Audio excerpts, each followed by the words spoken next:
Assalamualaikum warahmatullahi wabarakatuh. Bismillah walhamdulillah Assalatu wassalamu ala rasulillah. Asyhadu an la ilaha illallah Asyhadu anna muhammadar rasulullah sallallahu alaihi wasallam la nabiyya ba'dah. Qala Allah ta'ala fil Qur'anil karim a'udzu billahi minasyaitonir rajim. Wa ma arsalnaka illa rahmatan lil alamin. Sadaqallahul azim. Judul pengajian kita pada kesempatan ini adalah kemerdekaan yang universal dan cara untuk mendapatkannya. Jemaah yang berbahagia, Allah Subhanahu wa taala berfirman dalam Al-Quran Surah Al-Anbiya ayat 107, wa ma arsalnaka illa rahmatan lil alamin, dan tidaklah kami utus engkau wahai Muhammad melainkan untuk rahmat bagi semesta alam.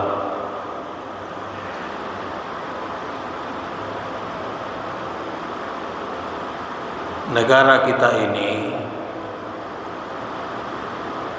telah merdeka selama 79 tahun. Manakala kita bawa kepada masa yang lebih jauh bahwa sungguhnya kemerdekaan manusia ini telah terjadi 46 tahun yang lalu,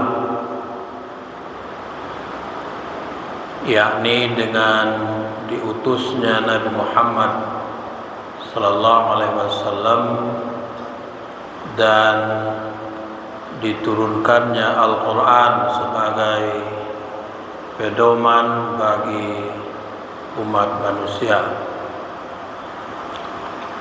Jemaah yang berbahagia,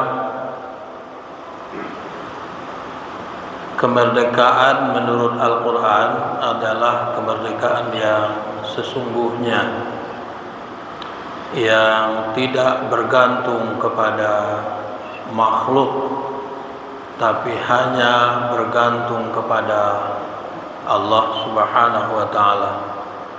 Tidak berharap banyak kepada manusia, tapi berharap banyak pada Allah Subhanahu wa ta'ala. Tidak mohon bantuan kepada manusia, tapi mohon bantuan pada Allah Subhanahu wa ta'ala. Ada 5 kemerdekaan menurut Al-Quran. Yang pertama sekali adalah himayatun nas, kemerdekaan jiwa manusia. Al-Quran menjelaskan bahwa tidak boleh ada penindasan antara dari seorang manusia kepada manusia lain atau seorang diri kepada diri yang lain, dan tidak boleh menghilangkan nyawa seseorang kecuali dengan alasan syar'i atau alasan yang dibenarkan oleh agama. Hari ini pelanggaran itu sudah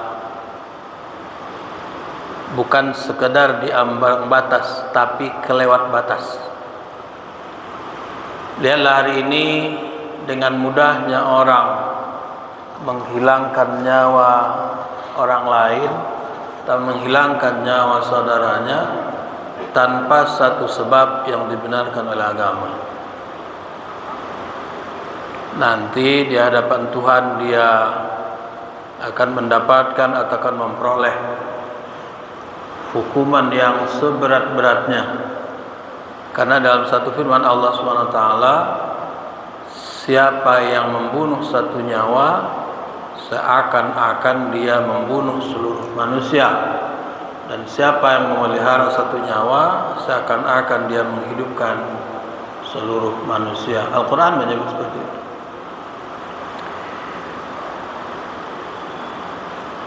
Dan itu yang mesti senantiasa kita perjuangkan, yakni kemerdekaan. Bagaimana cara memperjuangkannya?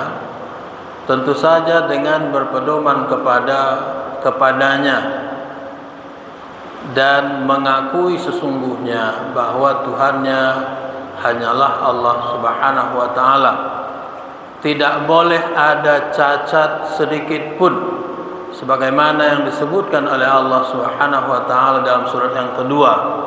A'udzu billahi minasyaitonir rajim. Alif lam mim. Allah yang mengetahui maksudnya. Zalikal kitabu la raiba fihi hudal lil muttaqin. Ini kitab Al-Quran, tidak ada keraguan padanya. Orang muslim ini tidak boleh sedikit pun ada bimbang, ada ragu terhadap semua isi Al-Quran, atau sebahagiannya, atau sebahagian kecil. Karena tidak sedikit pula orang berupaya untuk membuat keraguan dan kebimbangan di hati umat ini.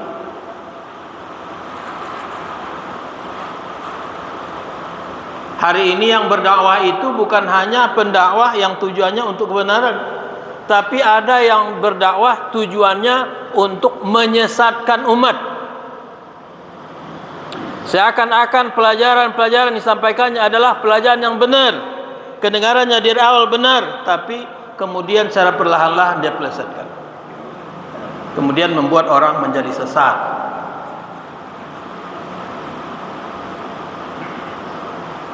Hari ini ada pengajian seperti pengajian ustaz, tapi sebenarnya bukan ustaz yang nyampaikan. Hari ini ada salawat yang ditayangkan, tapi kalau didengarkan secara detail, itu bukan salawat, tapi adalah pengajian atau penyampaian Injil, kitab Injil. Siapa kemudian akan menjadi ragu? Tentu saja mereka yang tidak punya pedoman apa-apa, yang tidak mempedomani kitabnya, itulah mereka yang akan ragu. Lalu siapa mereka? Ya mereka atau orang-orang yang tidak membaca Al-Quran.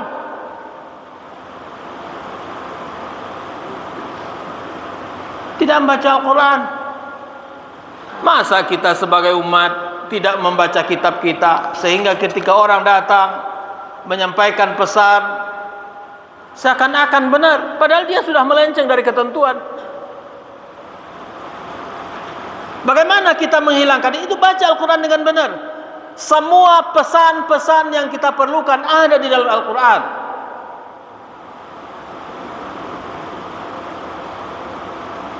Allah menjelaskan bahwa Allah itu maha mendengar, Allah itu maha melihat, Allah itu maha mengabulkan siapapun yang memohon kepadanya dengan ketentuan-ketentuan yang dibenarkan, Allah pasti mengabulkannya.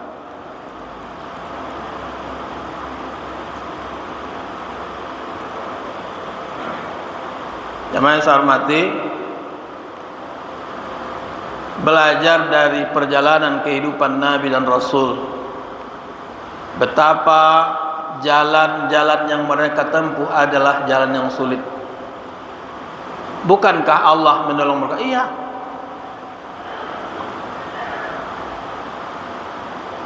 Allah menolong mereka. Jemaah yang saya hormati, lalu yang kedua adalah himayatuddin, memelihara kemerdekaan dalam beragama. Sekali lagi bahwa kita pahami ajaran agama ini dengan benar, kemudian kita laksanakan dengan benar, sungguh-sungguh kita timba ilmu sebanyak-banyaknya, sehingga kita memiliki pengetahuan tentang agama kita ini yang tidak memungkinkan orang lain membuat kita ragu.